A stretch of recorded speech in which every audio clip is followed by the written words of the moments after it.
Hello everyone, welcome to my channel H D Orion. हम पढ़ रहे हैं accountancy for class 12 T S Grewal की टेक्स्ट बुक से 2022 edition chapter 9 company accounts accounting for share capital. और इस वीडियो में हम पढ़ेंगे forfeiture and reissue of shares which were allotted on pro rata basis and when all the forfeited shares are not reissued. So let us see a question from the textbook.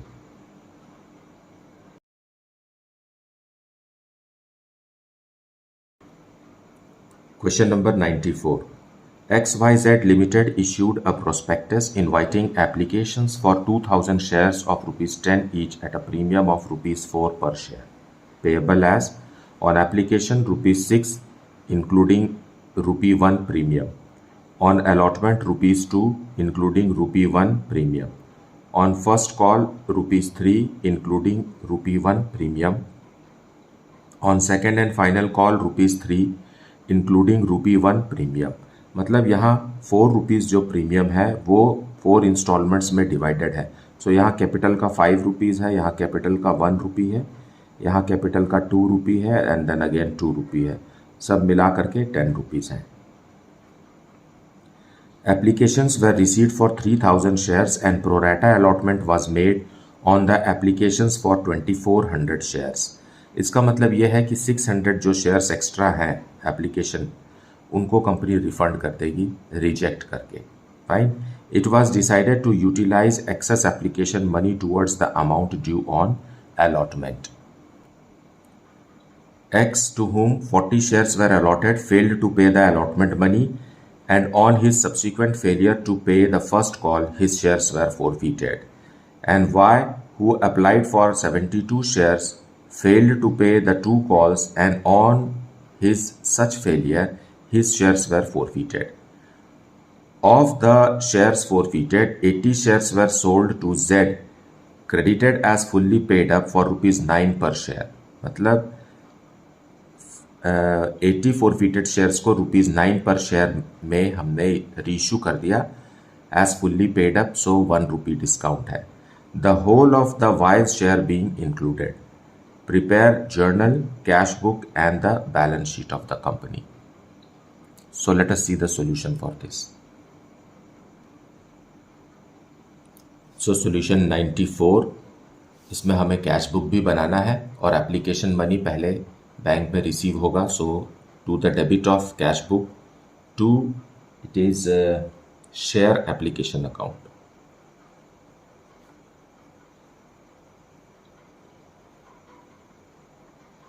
So company is receiving application and there are only 2000 shares, लेकिन 3000 shares के लिए application आया है और application money है rupees 6 पर share.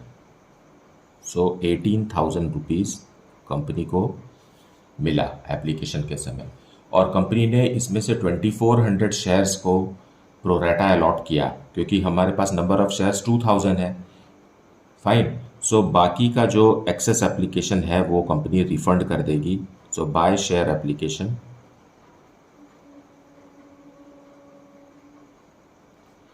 Application आया था 3000 शेयर्स के लिए और कंपनी ने 2400 शेयर्स को पर प्रोरेटा अलॉटमेंट किया। तो बाकी का जो 600 शेयर्स बच गया उसका 6 रुपीज़ पर शेयर के हिसाब से हम 3600 रुपीज़ वापस कर देंगे। It is refunded. Fine. So 600 shares का हिसाब तो हमने यहाँ दे दिया और बाकी का 2400 को हमें ट्रांसफ़र करना है कैपिटल में और एक्सेस एप्लीकेशन मनी को शेयर अलॉटमेंट में। वो जर्नल में होगा because it is a non cash transaction. So share application account debit करेंगे हम। 600 एप्लीकेशंस को तो हमने रिफंड कर दिया और बाकी का 2400 का हिसाब हम यहाँ देंगे।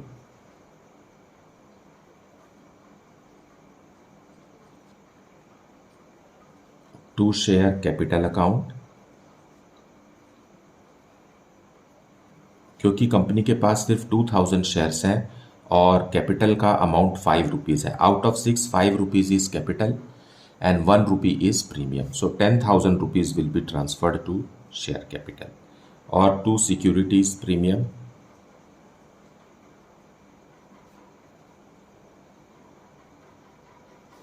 इन्हीं 2000 शेयर्स पर 1 रुपी, जैसा कि क्वेश्चन में सजेस्ट किया गया है, मीन्स 2000 जो है वो सिक्योरिटीज़ प्रीमियम में ट्रांसफ़र होगा और बाकी का जो एक्सेस एप्लीकेशन मनी बच रहा है वो हम शेयर अलॉटमेंट के लिए रख लेंगे क्योंकि ये प्रोराटा अलॉटमेंट है। सो 400 शेयर्स का बचा है। देखिए 2400 है, यहाँ 2000, सो 400 बच गया और हर 400 पे 6 रुपीज़ है। सो 2400 rupees will be transferred to share allotment, being amount transferred.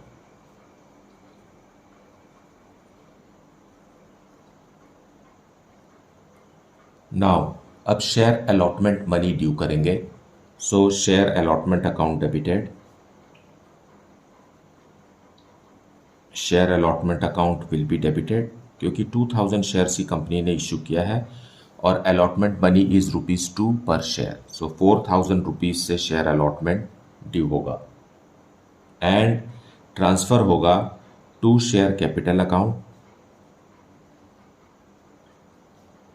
2000 shares पर 1 रुपी, दैट इज 2000 रुपीज, और दूसरा 1 रुपी जो है वो सिक्योरिटीज प्रीमियम का है।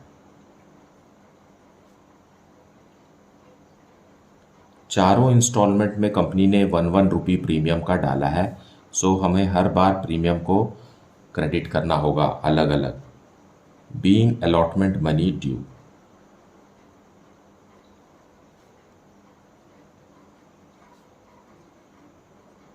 With premium.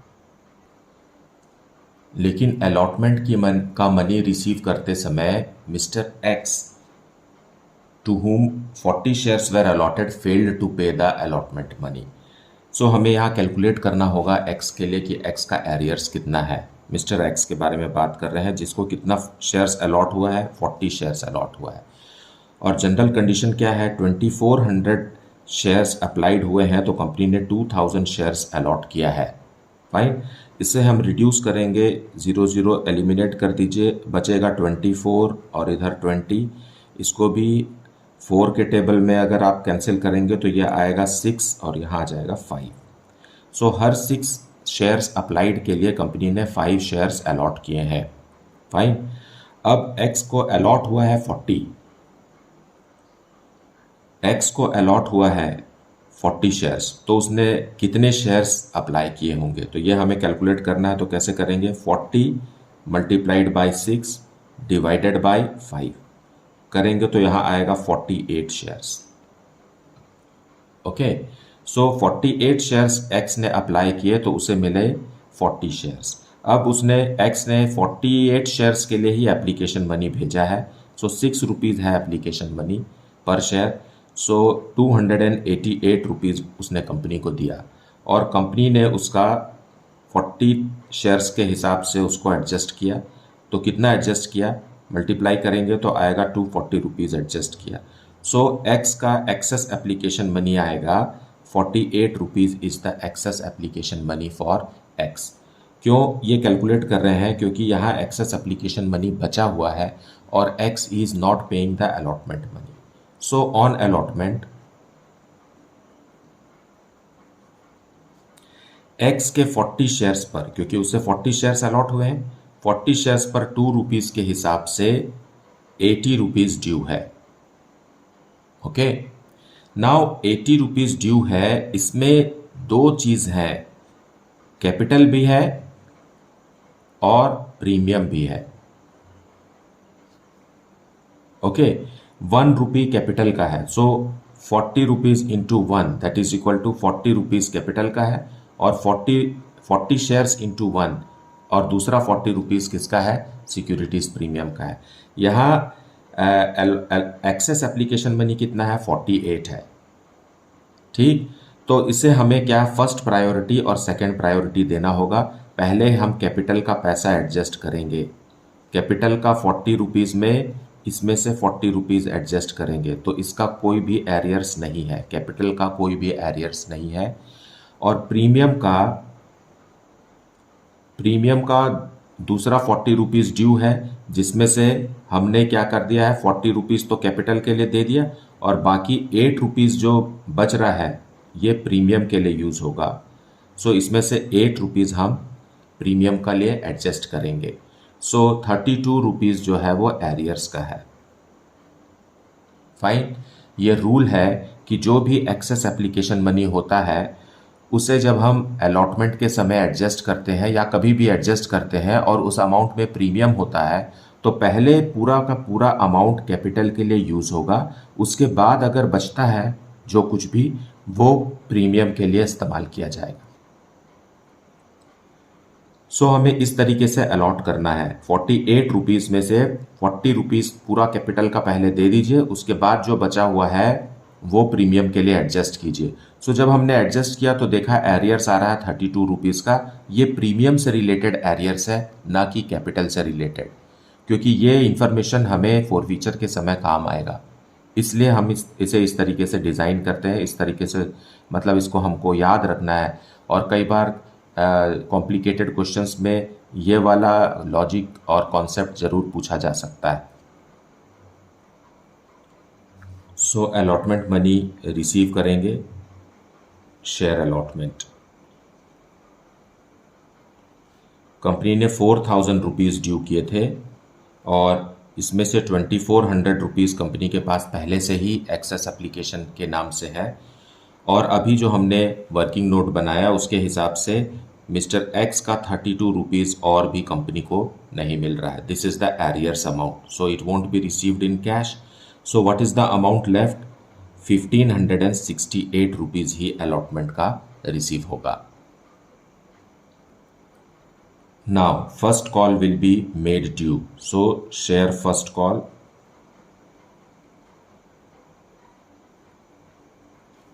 account debited to share capital account।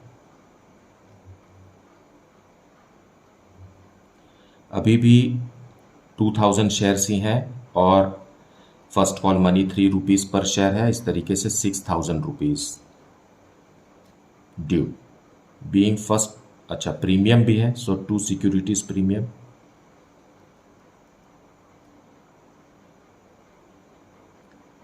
So in 2000 rupees में 2 रुपीज़ कैपिटल का है और 1 रुपी जो है out of 3 is related to premium.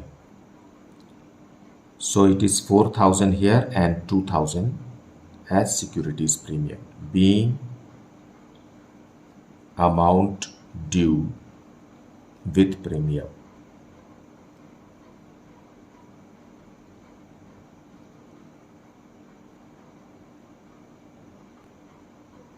Now first call का अमाउंट रिसीव करेंगे और यहाँ दो दो इन्वेस्टर्स जो हैं वो फर्स्ट कॉल का अमाउंट नहीं दे रहे हैं।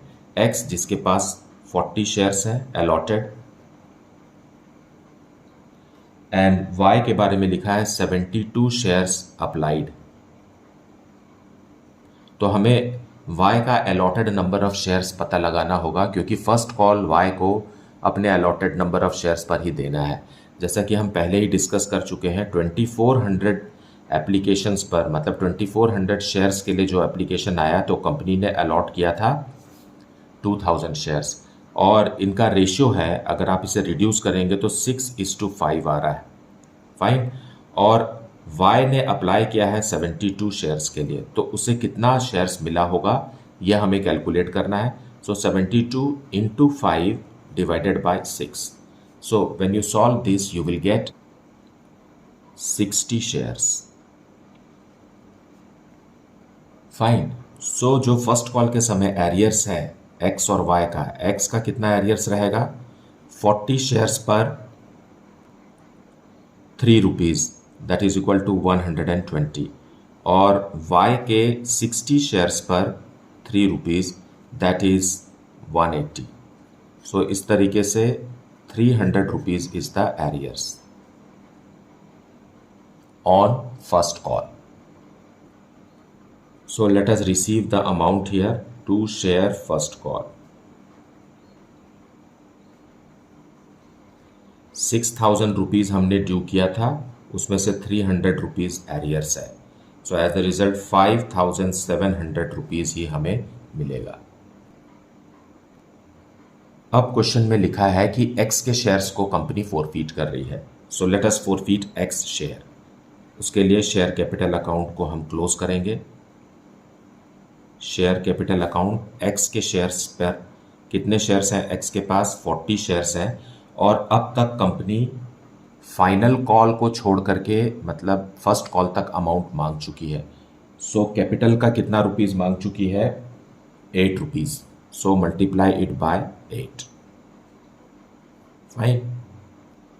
क्योंकि second and final call 3 rupees पर शेयर का है, जिसमें से 2 रुपीज़ कैपिटल का है बचा है और 1 रुपी प्रीमियम का है। सो आउट ऑफ 10 2 रुपीज़ बचा है, मतलब 8 रुपीज़ कंपनी कॉल कर चुकी है। सो 320 रुपीज़ से शेयर कैपिटल अकाउंट क्लोज हो जाएगा। फॉरफीचर 40 शेयर्स का हो रहा है, ना कि पूरे 2000 शेयर्स का। फाइन। और क्योंकि सिक्योरिटीज प्रीमियम का भी अमाउंट नहीं मिला है, तो इसे भी हम डेबिट करके क्लोज करेंगे।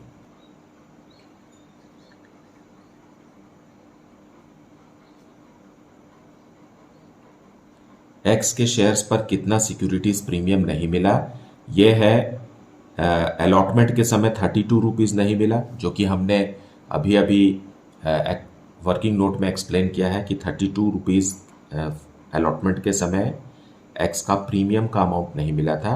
और साथ में फर्स्ट कॉल के समय भी उसके 40 शेयर्स पर पूरा का पूरा 40 रुपीज़ नहीं मिला। Fine. X is not paying allotment money and first call money. So उनका सिक्योरिटीज प्रीमियम हम क्लोज कर देंगे। अभी हमने वर्किंग नोट में देखा कि अलॉटमेंट के समय का प्रीमियम जो एक्स ने नहीं दिया है वो 32 रुपीज़ का है।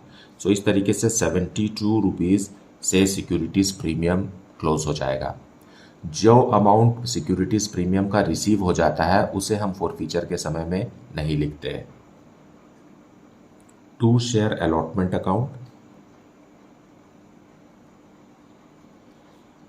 यहाँ भी 32 लिखेंगे क्योंकि कैपिटल का पैसा तो मिल गया है, जो प्रीमियम का पैसा है वही अलॉटमेंट के समय नहीं मिला है। एक्सेस एप्लीकेशन का जो मनी था वो किसके लिए यूज़ हुआ है? वो कैपिटल के लिए यूज़ हुआ है और बचा खुचा प्रीमियम के लिए यूज़ हुआ है ना। तो एक्स से हमें कितना रुपीज़ ड्यू किया था? 80 रुपीज़ ड्यू किया था। उसमें से 48 rupees extra application money adjust होने के बाद 32 रुपीज़ डिफ़ॉल्ट इन पेमेंट है, और यही 32 रुपीज़ अलॉटमेंट का है प्रीमियम से related. Then to share first call,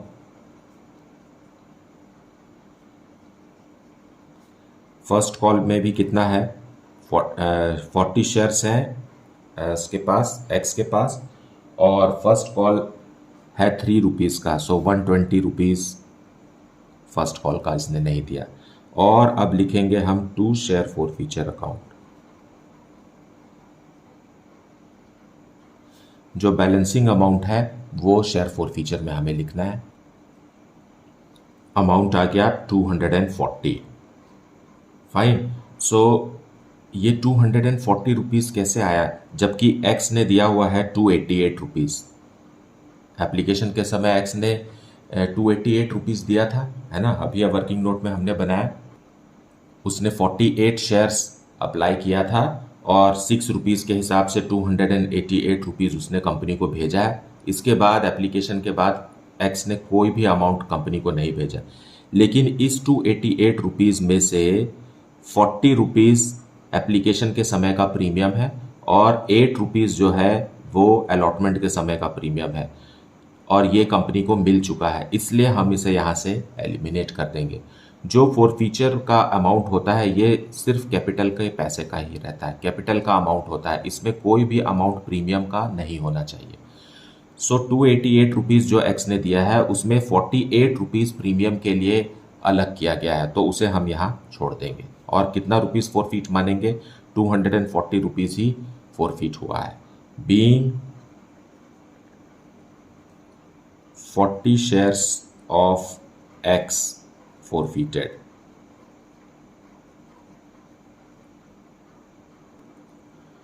सो यहाँ एक और बात को ध्यान दीजिए, ये जो फॉरफीटेड अमाउंट है 240 रुपीज़ और नंबर ऑफ शेयर्स कितने हैं? 40। सो जब आप डिवाइड करेंगे तो आपको पता चलेगा पर शेयर 6 रुपीज़ पर शेयर कंपनी ने फोरफीट किया है और इसी 6 रुपीज़ से हमें रीइशू के समय डिस्काउंट देना है। अगर हम 6 रुपीज़ से कम का डिस्काउंट देते हैं तो जो अमाउंट पर शेयर बचा है वो नंबर ऑफ फोरफीटेड शेयर्स के लिए कैपिटल रिजर्व में ट्रांसफ़र होगा। सो कैपिटल रिजर्व में ट्रांसफ़र करते समय हमें इस 6 रुपीज़ पर शेयर को ध्यान देना है। फाइन। अब हम second and final call due करेंगे। So let us make second and final call due. Share second and final call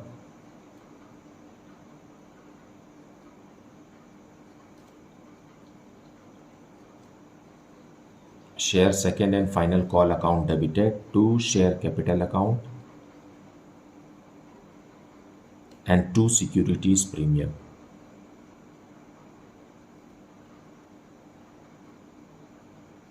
अब कंपनी के पास 2000 शेयर्स नहीं है मार्केट में क्योंकि हमने एक्स के शेयर्स 40 शेयर्स को हमने फोरफीट कर लिया है।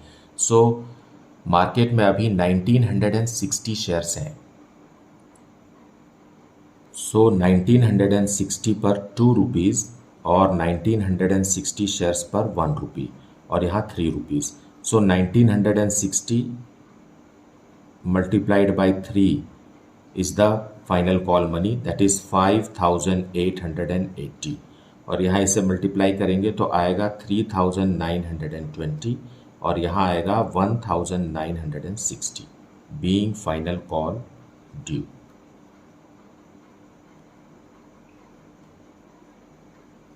on 1960 shares। अब सेकेंड एंड फाइनल कॉल का अमाउंट रिसीव करेंगे। So share second and final call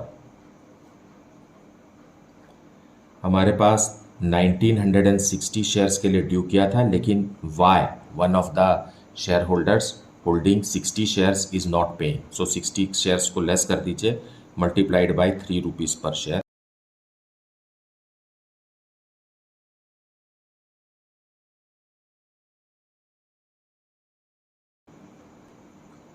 अब कंपनी ने वाई के शेयर को भी फोरफीट करने का डिसीजन लिया। उसके लिए शेयर कैपिटल अकाउंट क्लोज करेंगे। Share capital account debited. Y के 60 शेयर्स हैं और पूरा का पूरा 10 रुपीज़ कंपनी कॉल्ड अप कर चुकी है। सो 600 रुपीज़ से शेयर कैपिटल अकाउंट रिड्यूस हो जाएगा। देन सिक्योरिटीज़ प्रीमियम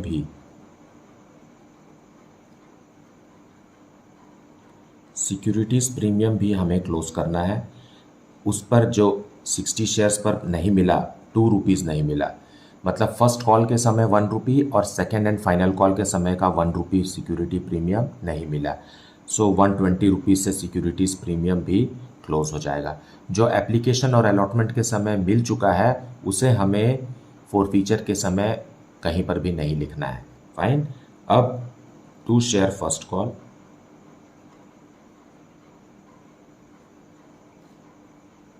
$60 शेयर्स पर 3 रुपीज़ पर शेयर के हिसाब से 180 रुपीज़ नहीं मिला है और to share second and final call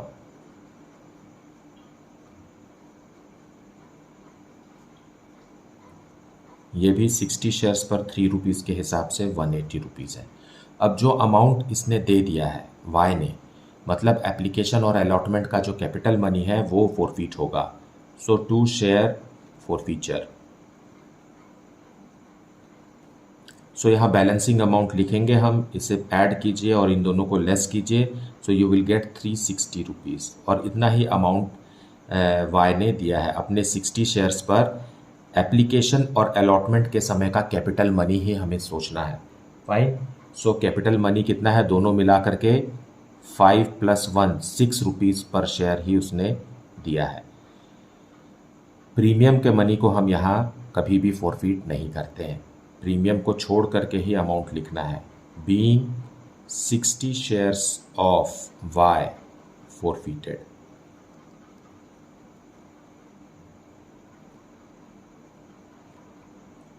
so जब इन शेयर्स को रीइशू करने की बारी आएगी तो आप जानिए कि यहाँ 6 रुपीज़ पर शेयर कंपनी ने फोरफीट किया है और कंपनी 6 रुपीज़ तक का डिस्काउंट रीइशू के समय ऑफर कर सकती है।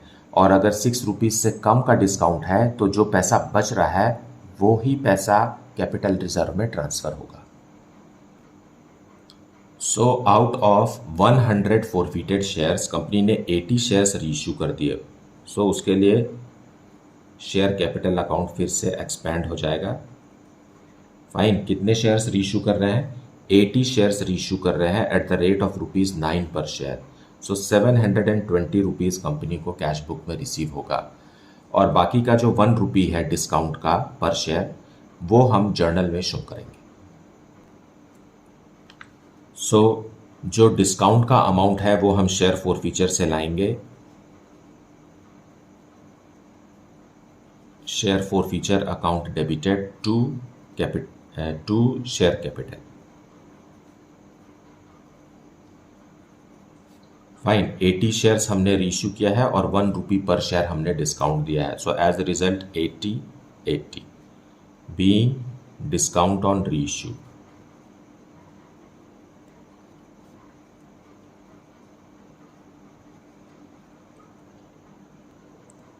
अब कैपिटल रिजर्व में ट्रांसफ़र करेंगे। सो शेयर फॉरफीचर में जो भी अमाउंट अब बच गया रीइश्यूड शेयर का, वो हम शेयर कैपिटल रिजर्व में ट्रांसफ़र करेंगे। Being gain transferred.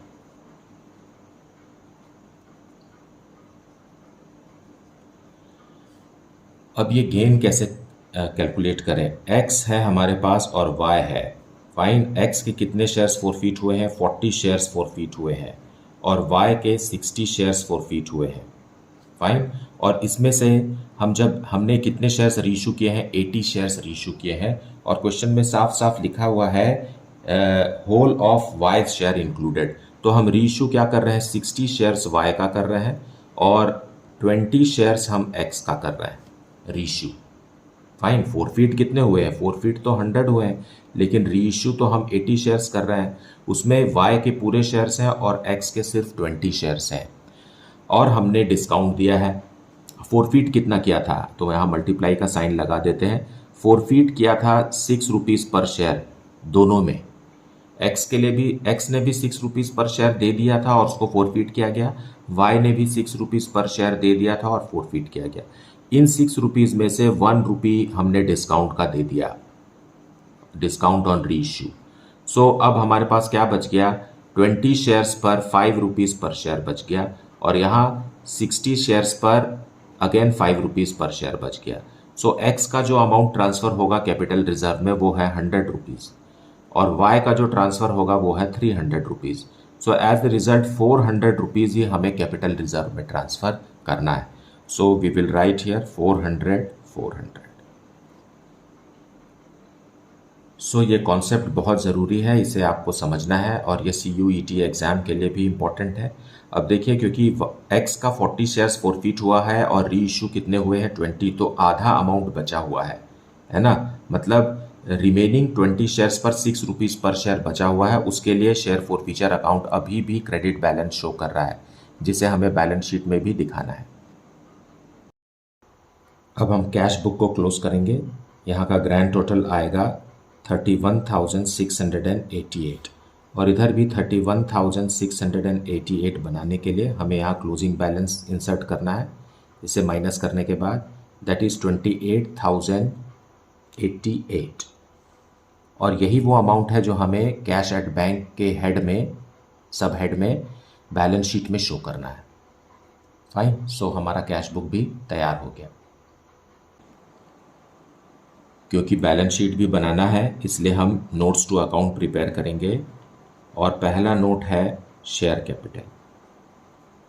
Share capital में हमें फर्स्ट शो करना ऑथराइज्ड कैपिटल।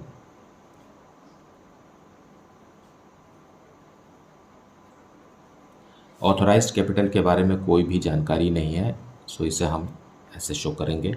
एंड देन है इशूड कैपिटल। इशूड कैपिटल वो कैपिटल है जो कंपनी ने पब्लिक को ऑफर किया। सो पब्लिक को 2000 शेयर्स ऑफर हुए हैं of ₹10 each, so it is ₹20,000। इसे भी हमें बैलेंस शीट में शो नहीं करना है, लेकिन नोट्स टू अकाउंट में शो करते हैं, इसलिए इसे भी ब्लॉक कर दीजिए। और तीसरा है subscribed capital.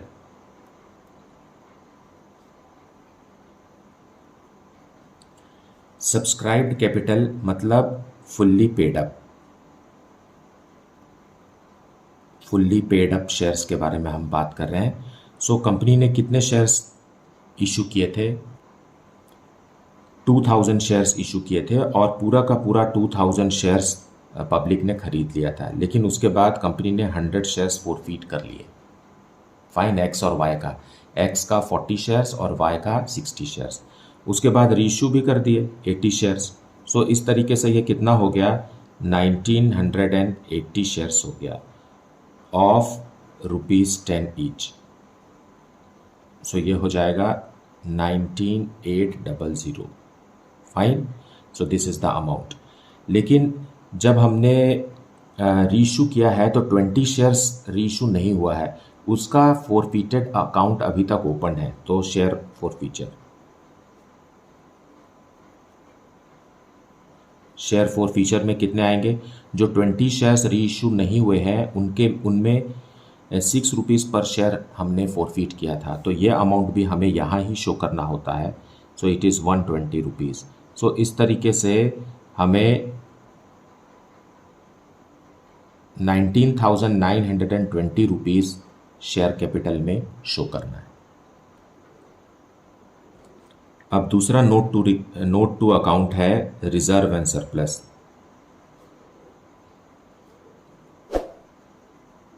Reserve and surplus में पहला है securities premium.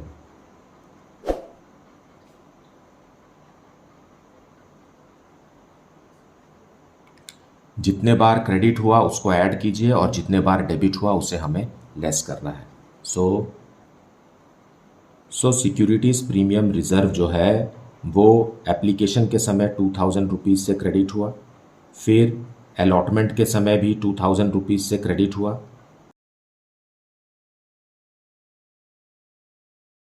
2000 rupees first call के समय भी क्रेडिट हुआ। फाइन, और जो नहीं मिला उसे हम अब लेस कर सकते हैं, क्योंकि हमने एक्स के शेयर को फर्स्ट कॉल के बाद फोरफीट किया था, तो फर्स्ट कॉल के बाद एक्स के शेयर्स फोरफीट हुए।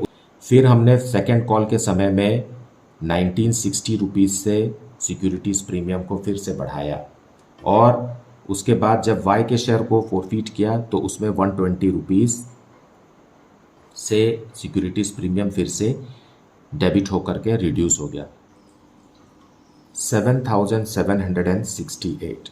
फिर कैपिटल रिजर्व में हमने 400 रुपीज़ ट्रांसफ़र किया है। ये अब हम इन दोनों को, दैट इज़ 8,168। फाइन, सो यही अमाउंट हमें रिजर्व एंड सरप्लस में शो करना है। अब फाइनल नोट टू अकाउंट में हमें कैश एंड कैश इक्विवेलेंट बनाना है, जिसमें हम कैश एट बैंक शो करेंगे, और इसका अमाउंट आया है 28,088। So this is our note to account. Now we will prepare balance sheet of the company. In balance sheet पहले हम लायबिलिटीज़ को शो करेंगे, और उसका टॉपिक है equity and liabilities. Share holders fund में शेयर कैपिटल फर्स्ट नोट में हमने बनाया है 19,920 का, और दूसरा सब हेड है रिजर्व एंड सरप्लस, जिसे हमने नोट 2 में बनाया है, और यह है 8,168 का। बस हमें लायबिलिटीज़ में इतना ही शो करना है। ग्रैंड टोटल करेंगे, आएगा 28,088। अब हम एसेट साइड को शो करेंगे। हेड है करंट एसेट्स और सब हेड है कैश एंड कैश इक्विवेलेंट्स, जिसमें हमने नोट्स टू अकाउंट 3 बनाया है cash at bank, and that amount is also 28,088। सो इस तरीके से बैलेंस शीट में एसेट्स और लाइबिलिटीज़ का एक्सट्रैक्ट हमने शो किया, और दोनों ही इक्वल है। सो दिस इज़ हाउ ये जो जितने भी लाइबिलिटीज़ हैं ये सब क्रेडिट बैलेंसेस हैं, और ये डेबिट बैलेंस है। So based on the journal entry and cash book. मुझे उम्मीद है आपने वीडियो को पूरा देखा है और अच्छे से समझा है, एक्सप्लेनेशन को भी अच्छे से सुना है। अगर कुछ डाउट है तो उसे आप कमेंट सेक्शन में ज़रूर पूछिए। Thank you so much for liking, subscribing and sharing the channel. And if you have not yet, then please do like it, subscribe it and share it with your friends. Thank you so much for watching the channel.